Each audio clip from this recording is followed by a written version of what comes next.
Om Shri Sai Namaha. Let's read chapter 26.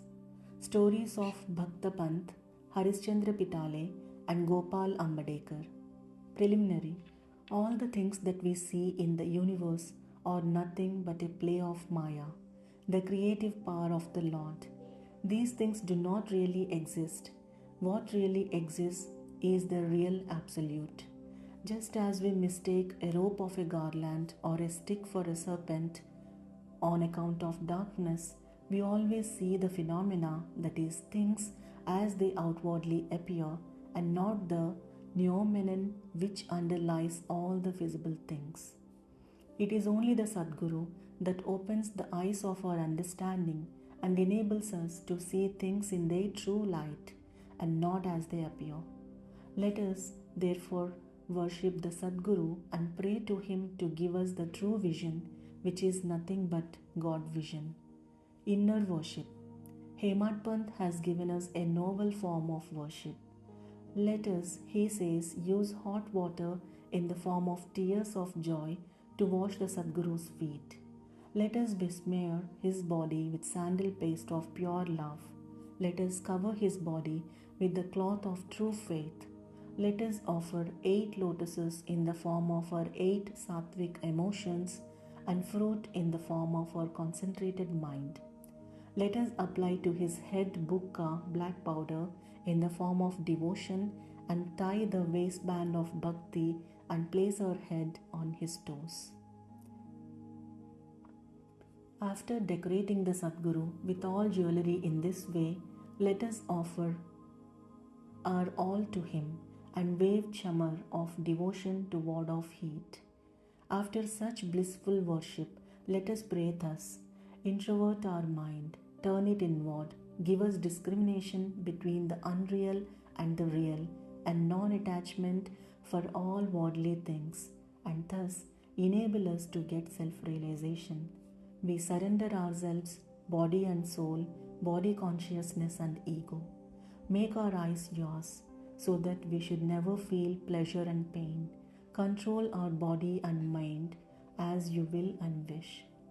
Let our mind get rest in your feet. Now let us turn to the stories of this chapter. Bhakta Panth. Once it so happened that a devotee by name Panth, a disciple of another Sadguru, had the good fortune of visiting Shirdi.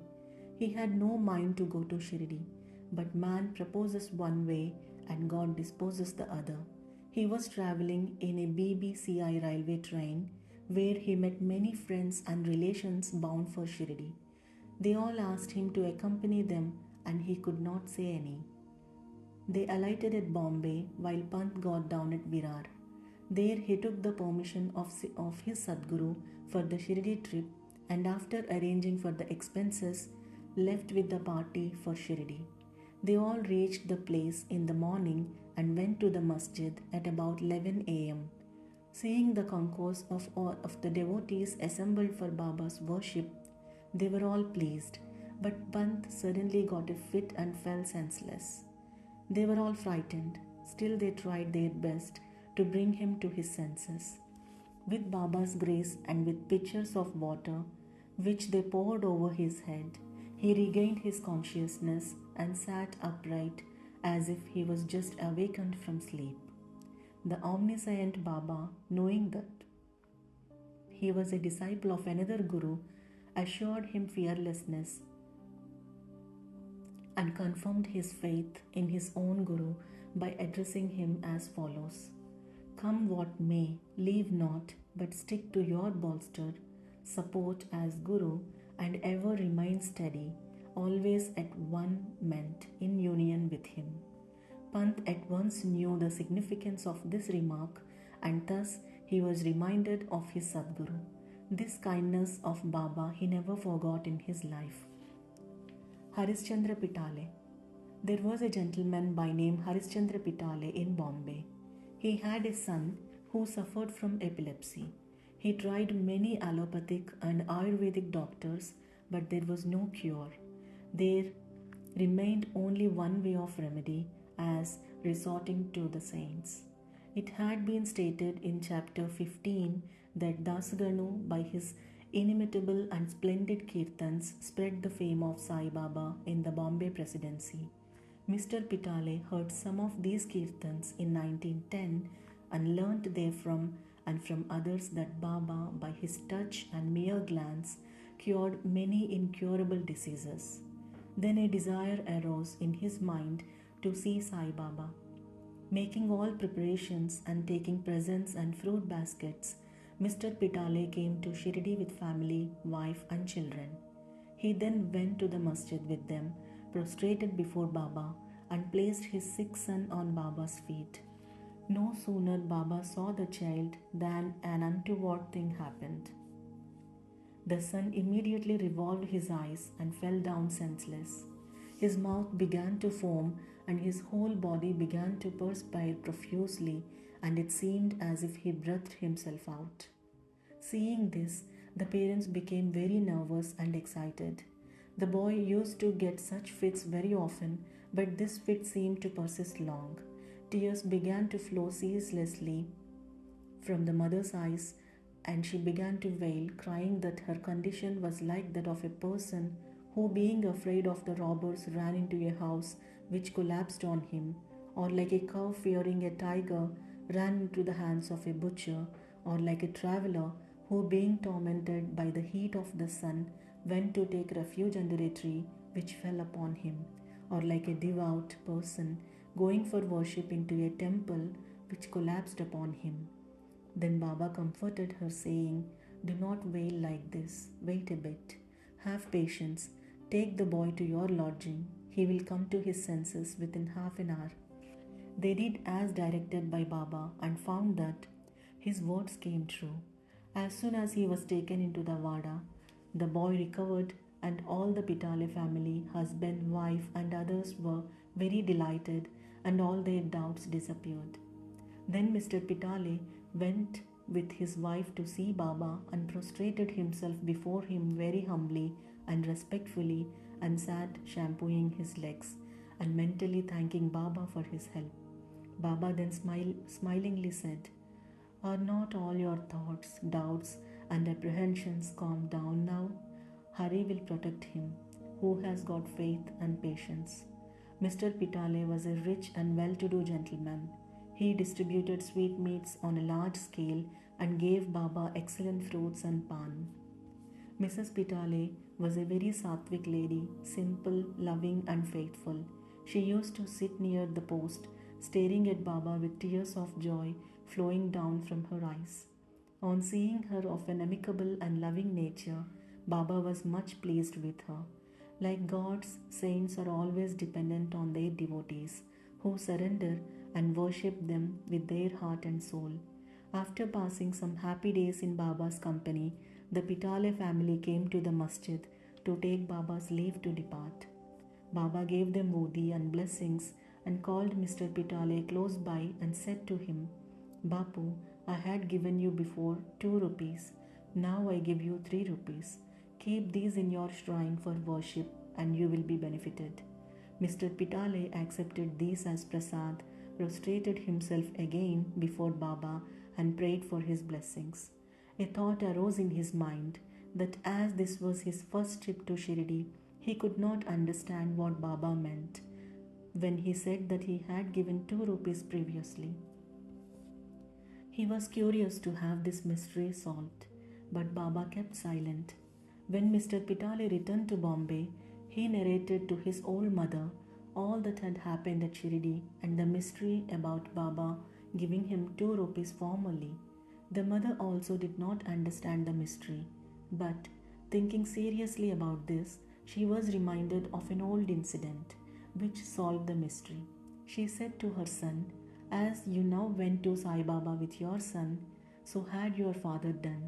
When he took you to Akkalkot for the darshana of the Maharaj there many years ago, that Maharaj was also a Siddha, perfect yogi, omniscient and liberal.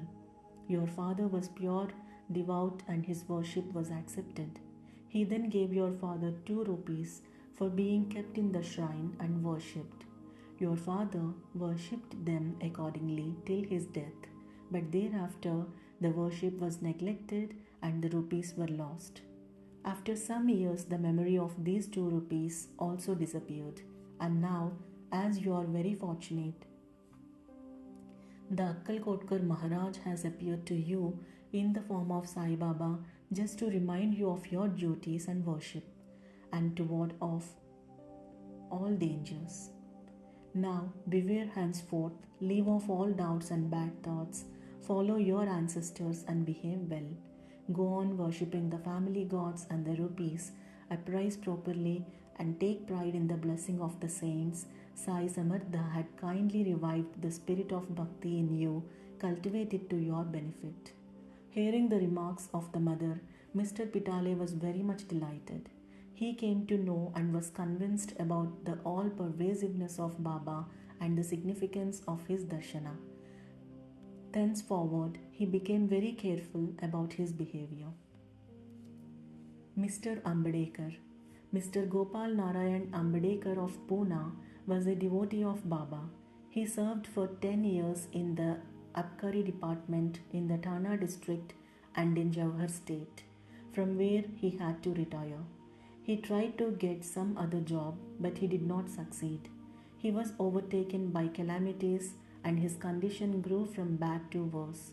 He passed 7 years in this condition, visiting Shirdi every year and placing his grievance before Baba. In 1916, his plight became worse and he decided to commit suicide in Shirdi. So, he came there with his wife and stayed for 2 months. One night while sitting in a bullock cart in front of Dikshit's Vada, he resolved to end his life by throwing himself into a well close by. He proposed to do one way, but Baba wished to do something else. A few paces from this place, there was a hotel and its proprietor Mr. Sagun, a devotee of Baba, came out and accosted him thus, "Did you ever read this Akkalkotkar Maharaja's life?" Ambedkar took that book from Sagun and began to read it. Casually, or we may say providentially, he came across a story which was to this effect. During the lifetime of Akkalkotkar Maharaj, a certain devotee suffered very much from an incurable disease, and when he could endure the agony and pain no longer, he became desperate and to end his miseries threw himself one night into a well. Immediately, the Maharaj came there and took him out with his own hands and advised him thus, "You must enjoy the fruit, good or bad, of your past actions. If the enjoyment be incomplete, suicide won't help you. You have to take another birth and suffer again. So instead of killing yourself, why not to suffer for some time and finish up your store of the fruit of your past deeds and be done with it once and for all?" Reading this appropriate and timely story, Ambedkar was much surprised and moved. Had he not got Baba's hint through the story, he would have been no more. On seeing Baba's all-pervasiveness and benevolence, his faith in him was confirmed, and he became a staunch devotee. His father was a devotee of Akkalkotkar Maharaj, and Sai Baba wanted him to walk into his father's footsteps and continue his devotion to him. He then got Sai Baba's blessings and his prospects began to improve. He studied astrology and gained proficiency in it and thereby improved his lot. He was able to earn sufficient money and passed his afterlife in ease and comfort. Bow to Shri Sai, peace be to all. Om Namo Shri Sai Nadhaya Namaha. Shanti, Shanti, Shanti.